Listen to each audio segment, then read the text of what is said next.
अहम खबर है, लाहौर हाईकोर्ट में मियो अस्पताल में इंजेक्शन से अमवात की इंक्वायरी रिपोर्ट तलब करने की दरख्वास्त की समाअत हुई। अदालत ने महकमा सेहत पंजाब और प्रिंसिपल मियो अस्पताल से जवाब तलब कर लिया। मजीद जानेंगे डॉन न्यूज़ के नुमाइंदे राना बिलाल से। राना बिलाल, क्या तफसीलात हैं?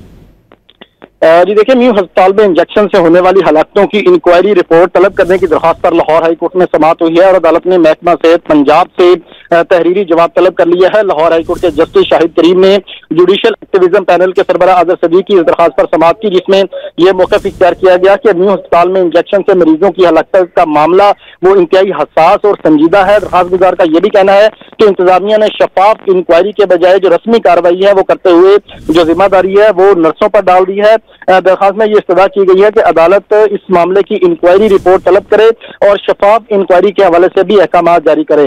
लाहौर हाई कोर्ट ने मुतफरिक दरख्वास्त पर महकमा सेहत पंजाब से रिपोर्ट तलब कर ली और कार्रवाई 2 हफ्तों के लिए मुलतवी कर दी है। बहुत शुक्रिया राना बिलाल इन तफसीलात के लिए।